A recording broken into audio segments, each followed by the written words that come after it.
versículo de número 13, e conversar um pouco baseado nesse texto, que diz assim, Hebreus 12, carta aos Hebreus, capítulo 12, versículo 1. Portanto, visto que nós também estamos rodeados de tão grande nuvem de testemunhas, deixemos todo o embaraço e o pecado que tão de perto nos rodeia e corramos com perseverança a carreira que nos está proposta, olhando firmemente para Jesus, autor e consumador da nossa fé, o qual, perigoso pela alegria que lhe estava proposto, suportou a cruz, desprezando a ignomínia ou vergonha, e está assentado à destra do trono de Deus. Considerai aquele que suportou tal oposição dos pecadores contra si mesmo, para que não vos canseis desfalecendo em vossas almas. Ainda não resististes até o sangue combatendo contra o pecado, e já vos esquecestes da exortação que vos admoesta como filhos. Filho meu, não desprezes a correção do Senhor, e não desmaies quando por ele fores repreendido, porque o Senhor corrige a quem ama, e açoita a todo o que recebe por filho. É para a disciplina que suportais a correção. Deus vos trata como a filhos, pois que filho há a quem o Pai não corrige? Mas, se estáis sem disciplina, da qual todos são feitos participantes, sois então bastardos e não filhos. Além disto, tivemos nossos pais segundo a carne, os quais nos corrigiam e os respeitávamos. Não nos sujeitaremos muito mais ao Pai dos Espíritos e viveremos? Aqueles, na verdade, por um pouco de tempo, nos corrigiam como bem lhes parecia, mas este, para nosso proveito, para sermos participantes da sua santidade. Na verdade, nenhuma correção parece no momento ser motivo de gozo ou de alegria, mas de tristeza. Contudo, depois produz um fruto pacífico de justiça nos que por ela têm sido exercitados. Portanto, levantai as mãos cansadas e os joelhos vacilantes, e fazei veredas direitas para os vossos pés, para que o que é manco não se desvie inteiramente, antes seja curado. Deus abençoe a leitura da sua palavra. Meus irmãos, a carta aos Hebreus é uma carta ímpar dentro do Novo Testamento. Ela possui algumas características que fazem dela uma carta ímpar, isto é, uma carta única. Em primeiro lugar, é a característica de que a sua autoria humana, a instrumentalidade humana não é conhecida. Não é como a carta aos Coríntios, por exemplo, a carta aos Gálatas, a carta aos Filipenses, que tem a instrumentalidade do apóstolo Paulo. Esta carta é de autoria desconhecida. Alguns dizem que teria sido Paulo, mas o conteúdo da carta não é plenamente afinado com o estilo descrito do apóstolo Paulo. Outros dizem que teria sido Apolo, e as possibilidades e suposições vão se multiplicando, na verdade sem muito sentido, porque de fato nós não sabemos quem é o instrumento, qual foi o instrumento humano que o Senhor utilizou para nos deixar esta carta. A segunda característica da carta aos Hebreus é o fato de que ela é escrita tendo como alvo judeus saídos do judaísmo e que se converteram ao cristianismo. Pessoas em cujo coração estava a esperança da volta do Messias, da volta de Jesus, exatamente pelo fato de que Jesus não estava voltando para eles. Na compreensão deles, muitos estavam desanimando e até mesmo considerando a possibilidade de retrocederem e de voltarem ao judaísmo. Eu diria que essa carta, nessa perspectiva, ela pode ser aplicada, por exemplo, àquela pessoa que se converteu e que, em razão, muitas vezes, da sua falta de maturidade, ou pelo fato de que ainda não compreendeu plenamente o Evangelho, ou pelo fato de que Cristo ainda não foi edificado plenamente no coração da pessoa, há muitos que enfrentam lutas, enfrentam tribulações, enfrentam tentações, porque essa ideia triunfalista de que aceitar Cristo e a gente não tem mais problemas é uma mentira, isso não é verdade, isso não encontra respaldo na Escritura, e há muitos que são atraídos por essa proposta de que seguir a Cristo significa não ter problema. Aí a pessoa se converte, começa a ter problemas, começa a ter lutas, e por conta do fato de que ainda não estão devidamente amadurecidos, agem como os destinatários da carta aos Hebreus e começam a considerar a possibilidade de retroceder, de voltar. Por isso, que em muitas passagens da carta aos Hebreus, nós encontramos uma palavra de encorajamento, uma palavra para que o indivíduo não desanime, para que o indivíduo não olhe para trás, como era o caso aqui dos judeus que estavam, alguns deles, considerando voltar para o judaísmo. Portanto, não é uma carta que foi endereçada aos gentios, é uma carta endereçada a judeus convertidos, saídos do judaísmo e que estavam, muitos deles, sentindo-se tentados, até mesmo por conta das tribulações, a voltarem para o judaísmo. Por isso que, para entendermos bem a carta aos Hebreus, ela é bem entendida, ou melhor entendida, quando nós compreendemos um pouco os livros do Antigo Testamento, sobretudo os livros do Pentateuco, que são os 5 primeiros livros da Bíblia. Ali, se nós lermos Hebreus tendo em mente o Pentateuco, a gente consegue compreender um pouco melhor o que é que o autor está querendo dizer nesse livro fascinante.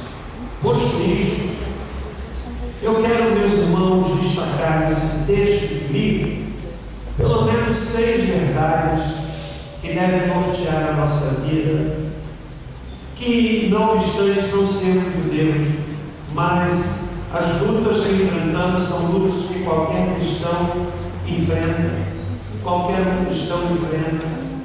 Talvez aqui nesse auditório e gente que me ouve agora pela internet, me vê pela internet, talvez eu esteja falando aqui a pessoas que legitimamente se converteram, que tomaram uma decisão de seguir a Cristo para valer, mas que por conta das lutas que tem enfrentado, por conta das batalhas que tem enfrentado, porque muitas vezes quando a gente se converte, o inferno se levanta sobretudo nos primeiros meses da vida cristã, trazendo dúvida, trazendo desânimo, numa tentativa declarada, porque a Escritura ela nos alerta dos ardis do inimigo, uma tentativa de roubar a semente, de fazer com que o indivíduo desanime, de fazer com que o indivíduo não continue a sua caminhada. Talvez eu esteja falando para pessoas aqui que legitimamente querem servir a Deus, elas querem ter experiência com Deus, mas estão se deparando com grandes lutas, com batalhas até de ordem espiritual, e muitas vezes então considerando a possibilidade de desanimar. Então é para você que eu quero dar essa palavra nessa noite, a partir do que o autor escreve aqui em Hebreus, capítulo 12. São 6 verdades que eu espero que você consiga guardar. Primeira verdade, o autor fala sobre a nossa luta. Qual é a luta de qualquer cristão? Aí no versículo de número 1, o autor de Hebreus diz assim: visto que nós também estamos rodeados de tão grande nuvem de testemunhas. É interessante que a palavra grega que traduz testemunha é exatamente a mesma palavra que traduz mártir, né? Verbo testemunhar, marturel, verbo grego que deriva a expressão mártir. Então o autor diz assim, ele fala da luta de qualquer pessoa. Deixemos todo o embaraço e o pecado que tão de perto nos rodeia. Qual é a luta de qualquer pessoa? O autor está definindo duas palavras que se constituem na nossa luta: embaraço e pecado. Agora preste atenção. Tudo que é pecado é embaraço, mas nem tudo que é embaraço é pecado. Há coisas que são pecado, portanto são embaraço. Há outras que não são pecado, mas são embaraço. Por isso o autor, ele diz assim, que nós devemos deixar todo o embaraço, isto é, tudo aquilo que impede uma caminhada livre. Cada um, talvez, saberá identificar o que é na sua vida que não é necessariamente pecado, mas tem se constituído em um embaraço na sua caminhada firme, constante de crescimento espiritual. Para uns, por exemplo, a luta é contra o pecado. Ele está lutando contra o pecado, o indivíduo que viveu 30 anos sem compreensão do Evangelho, construindo a sua vida em valores equivocados, valores cheios de compreensão errada de Deus, valores pecaminosos. Ao indivíduo se converte, é claro que há coisas que mudam na hora, mas outras que vão mudando com o tempo. Vão mudando com o tempo, na medida em que a palavra de Deus vai penetrando o nosso coração, na medida em que Jesus vai sendo entronizado dentro de nós. Isso é um processo. Na medida em que eu vou compreendendo procedimentos que eu tenho equivocados, eu dou uma decisão de abrir mão desses pensamentos equivocados, eu os tiro do trono do meu coração e digo: agora quem domina é o Senhor Jesus. E aí a natureza de Cristo vai sendo construída dentro de nós. Então a gente luta com o pecado, mas há pessoas que lutam com o embaraço. Que é embaraço na sua vida? Às vezes é mais fácil a gente vencer o pecado do que vencer o embaraço. Às vezes é mais fácil nós dizermos não para o pecado, porque é declaradamente pecado. Por exemplo, camarada que adultera, aí ele se converte, sabe que é pecado, então ele diz não. Mas ele muitas vezes desenvolve uma mente tão promíscua, ou convive com as lembranças da vida passada. Vida passada aqui não é na linguagem espiritualista, né? Vida passada, outra encarnação, nada disso. Estou falando da vida de conhecer a Cristo, porque você traz memória, você traz lembrança. E aí aquilo se torna um embaraço para a pessoa. Ela precisa pedir: Senhor Deus, em nome de Jesus, começa a trabalhar na minha mente para que até o meu passado seja arrancado da minha memória, para que eu não me lembre mais. Porque caso contrário, ele vai conviver com o embaraço. Você está entendendo? Por isso que o autor está aqui definindo qual é a nossa luta. A nossa luta não é de um contra o outro. A sua luta, a minha luta, se desejamos de fato uma vida cristã triunfante e vitoriosa, o autor está definindo: precisamos deixar o embaraço do pecado. E a palavra, o verbo deixar, que aparece aí, literalmente significa, sabe o quê? Você pegar e jogar fora. Deixar isso. que vai se despedir, tem o ritual da despedida da chupeta, né? E a gente ensina, pelo menos eu ensinei assim aos filhos, me lembro quando a Sara fez o ritual de despedida da chupeta, chegou lá no Rio, em frente aonde meus sogros moravam, e ela olhou para a chupeta olhou para ela e teve o momento da despedida, ela jogou a chupeta. Assim com um pouquinho de pesar, mas jogou. Foi o ritual da despedida. Não é isso que a Bíblia está dizendo. Deixar significa como quem tem nas mãos uma coisa mal cheirosa, como quem tem na mão uma coisa danosa no indivíduo. Então, ele não quer nem perto de si, ele joga fora. É exatamente isso que o autor está dizendo: deixar. E deixar, gente, é atitude. Eu não posso deixar com você, sabe por quê? Porque aquilo que é embaraço para você pode não ser para mim. E aquilo que é embaraço para mim pode não ser para você. Mas uma coisa eu sei, que o Espírito Santo ele traz em nossa mente aquilo que é embaraço para cada um de nós. Você está entendendo?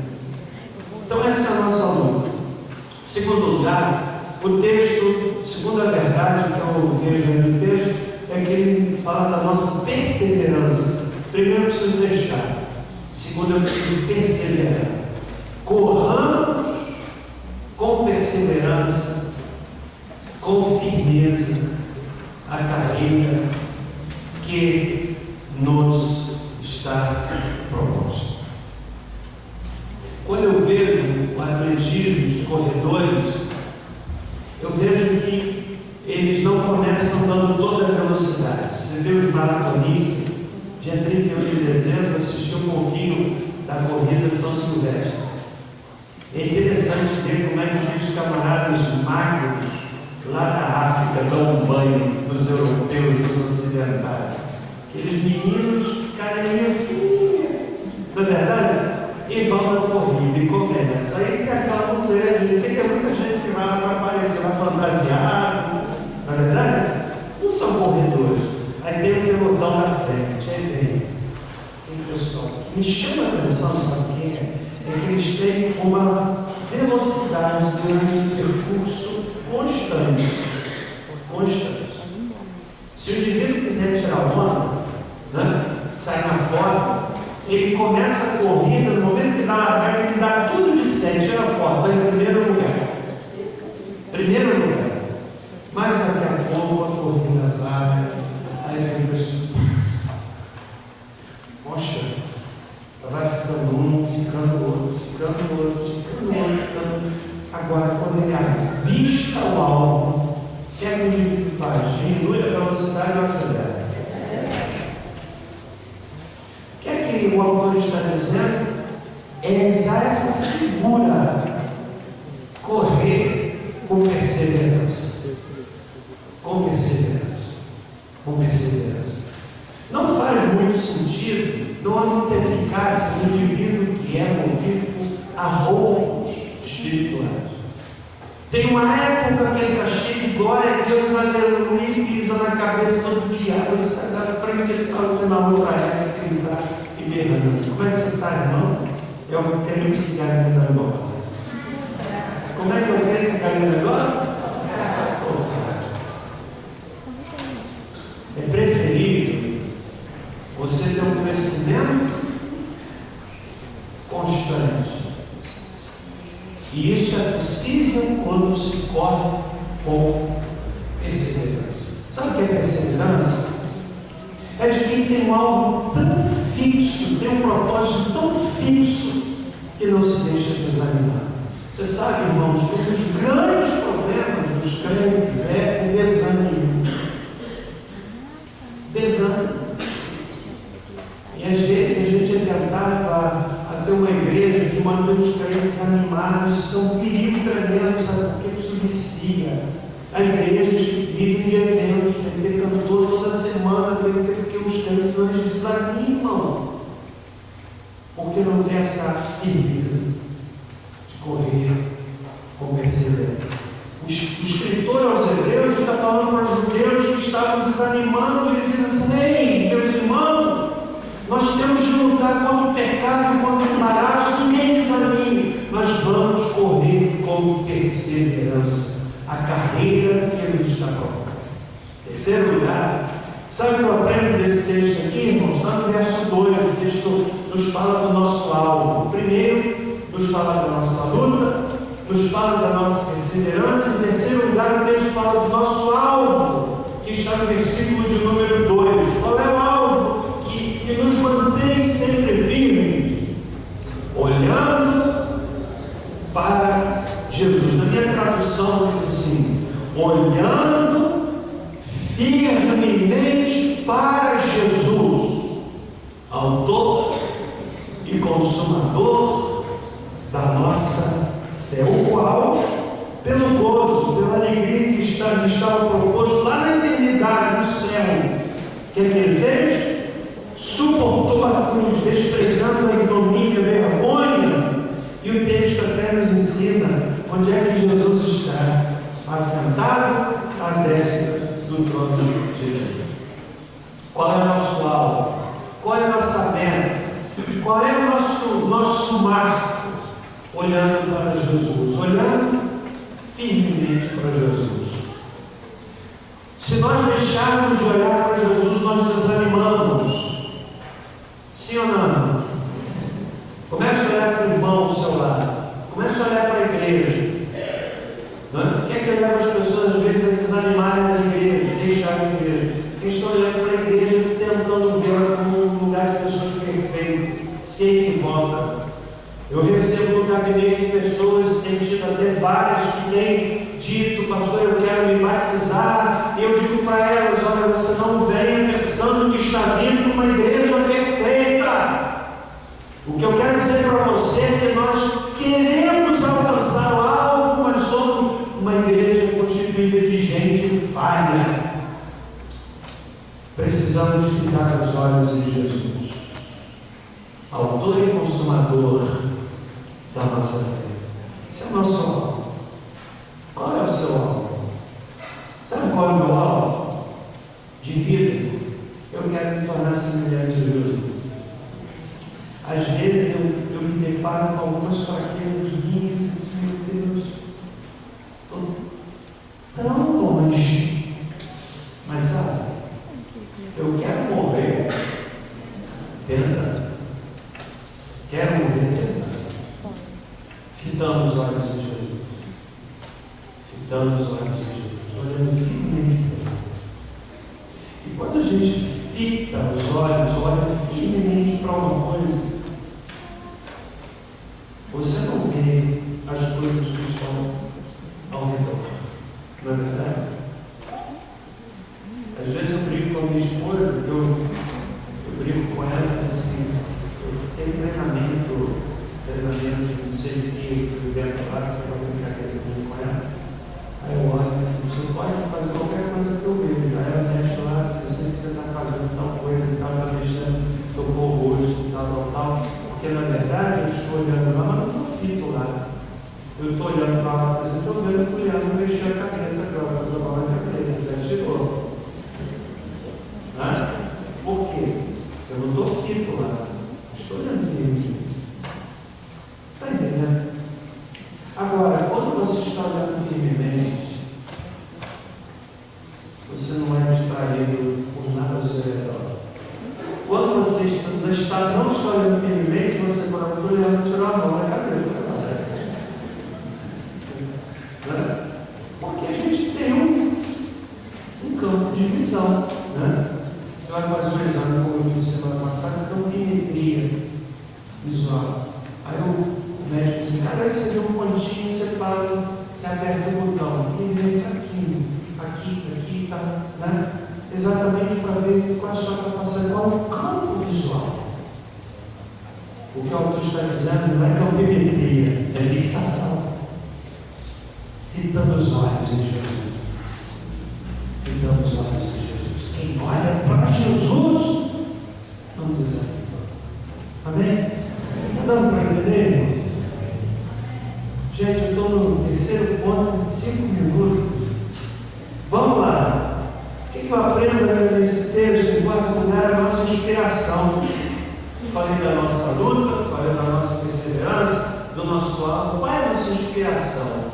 Nos versos 3 e 4, nós temos a inspiração para essa caminhada que nos leva a não desanimar. Quando o autor diz assim: considerai, vamos ler juntos? Considerai, pois aquele que suportou tal contradição dos pecadores contra si mesmo, para que não vos canseis desfalecendo em vossas almas. Verso 4: ainda não resististes até o sangue combatendo contra o pecado. Irmãos, esse texto fala então, na verdade, da nossa inspiração. Quem é que nos inspira? É Jesus.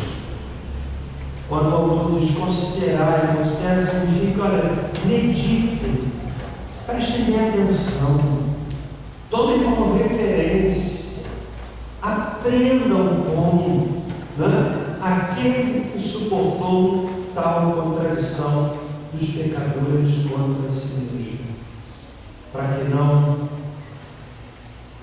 desfaleçais, vos canseis desfalecendo em vossas almas.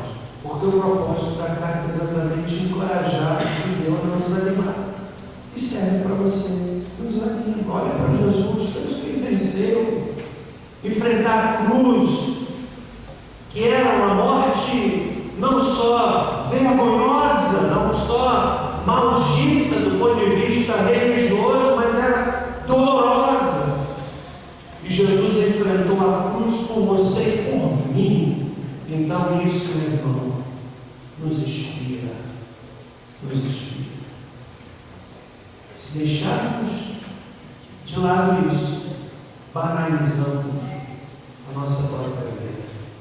O que ele fez, ele enfrentou na cruz, deve nos inspirar e certamente inspira. Em quinto lugar, além da nossa luta, além da nossa perseverança, do nosso alvo, da nossa inspiração, o texto também nos fala da nossa advertência, que está exatamente no versículo 5 a 9. Já vos esqueceste da exortação que vos admoesta como filhos, filho meu, não despreze a correção do Senhor e não desatismais quando por ele fores repreendido. Por quê? Porque o Senhor corrige a quem ama e açoita todo o que recebe por filho. Eu sabia que há pessoas que às vezes precisam de regulação? Precisam. Por quê? Porque Deus está tratando com ela. Deus está tratando da pessoa. E tratando com uma pessoa. Né? Verso 6. O Senhor corrige a quem ama e açoita todo o que recebe por filho. Verso 7. É para a disciplina que suportais a correção. Deus nos trata como filhos. Pois que filho há a quem o Pai não corrige?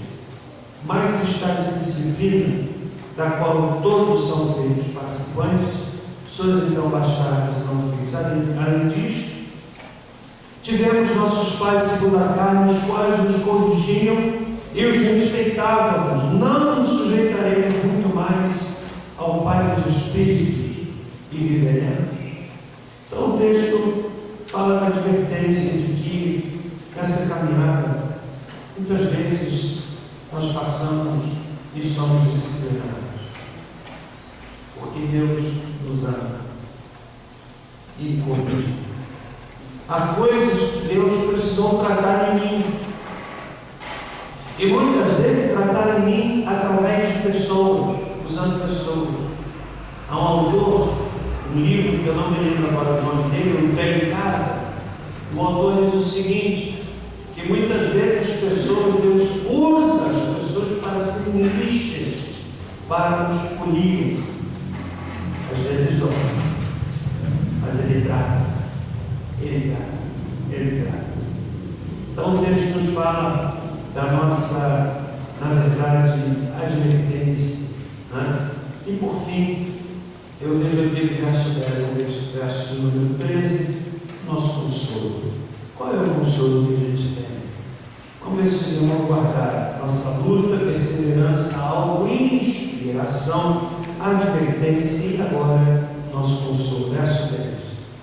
aqueles que, na verdade, por um pouco de tempo, nos corrigiam como bem lhes parecia, mas este, para nosso proveito, para sermos participantes da sua santidade. Por que Deus nos corrige, irmão? Qual é o propósito da disciplina na vida do cristão? Qual é? Para participar da sua santidade. Também corrige, disciplina, molda, né? Você pega um diamante caríssimo, aí você sabe aquele diamante, a beleza de um diamante está não apenas no seu valor intrínseco, mas também na forma como ele é lapidado, é um trabalho meticuloso. Aí os especialistas olham aquele diamante, deve ser um diamante caríssimo, diamante rosa, lindíssimo, valor incalculável, né? A beleza dele está exatamente nas suas muitas faces, na maneira como foi lapidado. Agora o processo de lapidação é um processo de corte. Corta aqui, corta ali, corta ali. Então você tem aquela peça brilhante, multifacetada, mas passou pelo processo de corte. Deus lapida, gente. Está lapidando talvez você. Está lapidando você. O processo pode ser via este ou aquele. Pode ser que a ferramenta para lapidar tenha nome que Deus está usando para nos lapidar, para que nós sejamos participantes da sua santidade. Verso 11. Na verdade, nenhuma correção parece no momento ser motivo de gozo, de alegria, mas de tristeza. É bom quando a gente é disciplinado, corrigido, né? Sim ou não? Tem criança, né? Que é tão assim obstinada, deixa o pai irado, a mãe irada. Quando o pai está corrigindo, o menino fica sério. Eu já vi criança assim, né? Sério. Mas eu nunca vi uma criança disciplinada, quando a disciplina é legítima, ela ri. Não, dói. E nem sempre a disciplina que é fruto não da rinha, do humor da criança, né? Tem hoje ali, está aí, tendo entendimento para isso, né? Porque a criança acionando você tutelado ao pai, não é verdade? Uma cultura que esvazia a autoridade da família, né? Os efeitos estão ali. Temos um professor hoje, refém dos alunos, menino de 12, 13 anos, chega para o professor e diz: vou te pegar lá fora, vou te matar, vou te pegar lá fora. Quantidade de professores com problemas de livros. Eu me lembro da minha época, professor era amigo. Quando eu troquei de classe na infância, eu chorei, porque eu perdi, ia ter mais contato com a professora, eu até o nome dela, professora Iracema. Que autoridade, como a gente respeitava a professora. Hoje não. Uma cultura em que o menino não tem nem barba. Aí chega para o professor e diz: vou te pegar lá fora. O que é professor? Ele vai para casa com problema de dinheiro. Já ganhou o salário, que não é grande coisa. Ainda tem que suportar isso. Né? Professor, você teve a oportunidade de se falar, pastor. Né? Sei que a minha voz aqui, no auditório, não deve ficar assim que eu gostaria que ela tivesse valor dos professores. O que quero dizer é que disciplina não é boa enquanto a gente passa por ela. É isso que o autor está dizendo no verso 11, e o caminho para o fim. Ele diz assim: contudo, depois produz um fruto pacífico de justiça nos que por ela têm sido exercitados. Portanto, levantar as mãos cansadas, pense nos judeus que estavam querendo desanimar. E o autor diz: levantar as mãos cansadas, e os joelhos vacilantes, fazem veredas direitas para os vossos pés. Isso é, não vacilem mais, não desanimem, para que o que é manco não se desvie inteiramente, antes seja curado. Então, irmãos, eu deixo essa palavra de Deus para o nosso coração, que faz fala dessas verdades que devem nortear a nossa vida. Você está desanimado, passando por luta, tribulação, todo mundo passa. Não pense que você é o último da fila, não. Eu ainda tenho uma coisa para te dizer: a sua luta não é a maior. Tem gente que está vivendo luta muito maior. E que às vezes está sorrindo, louvando a Deus, passando por luta muito maior. E olha para a sua, se pudesse trocar, ele daria tudo para trocar a sua com a dele. Mas você daria tudo para não trocar a sua luta com a dele. Então, levante as mãos cansadas, isto é, você seja refeito, né? E o joelho vacilante que está batendo trêmulo, ele caminha de forma segura, né? Veredas direitas, como o autor nos deixa, que a palavra do Senhor fique gravada no nosso coração em nome de Jesus. Amém? Quantos aqui entenderam? Você entendeu? Vamos ficar em pé. Nós vamos finalizar o culto dessa noite e eu quero orar. A gente sempre pede oração por aqueles que foram alcançados pela palavra. Eu quero convidar você, se de alguma forma essa palavra alcançou você, ajudou, trabalhou o seu coração, veio ao encontro, não é de encontro, mas ao encontro da sua necessidade, trouxe um encorajamento para você. Eu quero orar por você, irmão. Você pode vir aqui à frente, em nome de Jesus, para que eu ore em seu favor. Pode vir em nome de Jesus.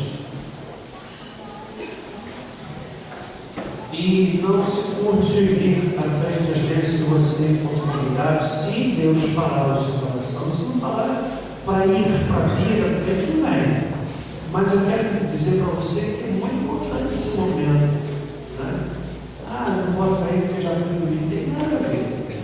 Nada a ver.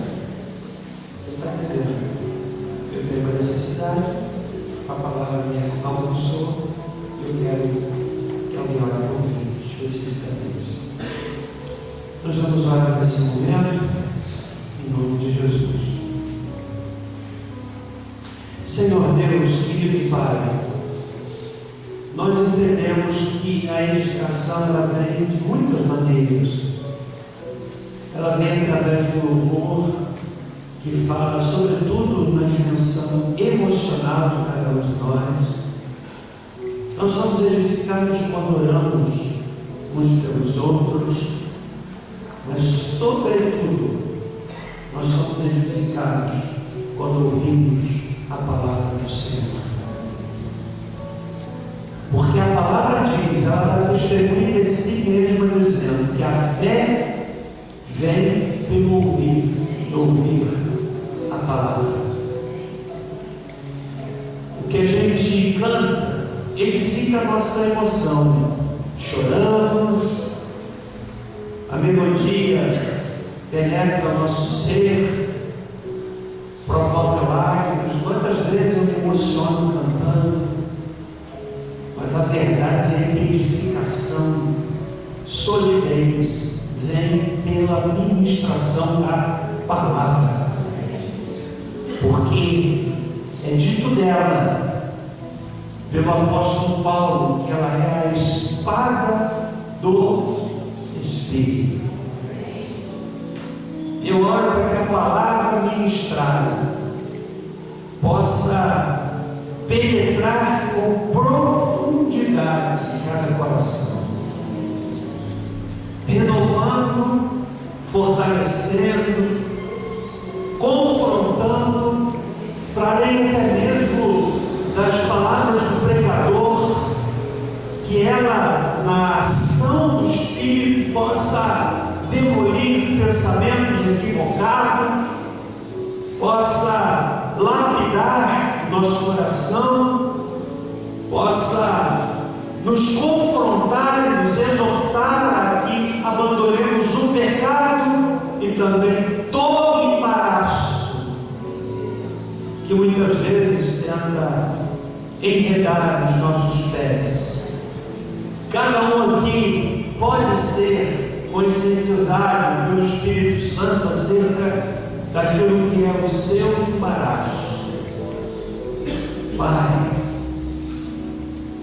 eu oro nesse momento em nome de Jesus, pedindo ao Senhor que o Senhor nos ajude a enfrentar todo o pecado e o embaraço, que o Senhor nos ajude a correr com perseverança, que o Senhor nos ajude a olhar firmemente para Jesus, que o Senhor nos ajude a considerar o que Ele fez na cruz do Calvário, que o Senhor nos ajude a combater firmemente aquilo que nos perturba, que o Senhor nos ajude a entender que muitas vezes o Senhor nos disciplina e essa é a nossa advertência, que o Senhor nos ajude a receber o consolo. Pai amado, obrigado pela vida de cada pessoa que está aqui à frente. O Senhor sabe que cada um percebe de necessidade, que o Senhor possa estender a tua mão sobre a nossa vida. O culto de oração tem essa finalidade, é de nos renovar no meio da semana para as lutas que haveremos de ter no curso da semana. Senhor, o culto de oração, ele tem essa característica de ser mais íntimo. E em nome de Jesus, Pai, trabalhe no nosso coração, trabalhe no meu coração, naquilo que eu preciso ser moldado. Eu quero ser maleável às mãos do Senhor. Mesmo eu peço pelos meus irmãos e irmãs que estão aqui à frente. Senhor, põe a tua mão sobre a nossa cabeça. Às vezes a gente não entende muitas coisas, que às vezes até não vamos entender muitas coisas, mas que o Senhor nos ajude a entender aquilo que a gente precisa entender. E mesmo que não entendamos, que o Senhor nos ajude a aceitar aquilo que a gente vive e não consegue entender. Aceitar não como quem se acomoda, mas a coisa que não depende de nenhuma ação nossa para ser mudada, a não ser orar. Mas há outras que precisamos orar, mas também precisamos agir. Ajuda-nos a identificar com clareza cada uma dessas situações. Pai, nós vamos para os nossos lares, ora para que a tua mão repouse sobre nós, guardando-nos de acidentes, guardando-nos de causar acidentes. Aqueles de nós aqui que têm queridos longe, filhos, longe, há muitos aqui que têm netos longe, filhos longe, às vezes até em outro estado. Senhor, pedimos-te que em nome de Jesus o Senhor possa guardar-nos onde quer que estejam nessa hora. Em resposta à nossa súplica, põe a tua mão sobre eles lá onde estão, livrando de acidentes, livrando da violência, Senhor. Em resposta à nossa súplica, no culto de oração na quarta-feira, com poucas pessoas, mas que o Senhor alcance os nossos queridos que estão longe. Em nome de Jesus. Leva-nos em paz e que o amor de Deus, nosso Pai, que a graça salvadora de Jesus Cristo, que a doce consolação do Espírito Santo conosco seja, com todo o povo de Deus, pela face da terra espalhada, desde agora e para todos. Deus abençoe você nessa noite. Olha só, antes de você voltar para o seu lugar e depois para casa, essa convocação é muito importante, sobretudo para os homens. Precisamos de alguns homens para carregar carteiras das salas para o terraço. Isso precisa ser feito hoje. Quantos homens valorosos que podem carregar, podem ajudar os levantar. 1, 2, 3, 4, 5, 6, 7, 8, 9, 10, 11, 12. Ok? Tem outros que 13 e outros que não podem. Então, rapidinho com a irmã Cláudia, ok? Cláudia, você orienta lá, vai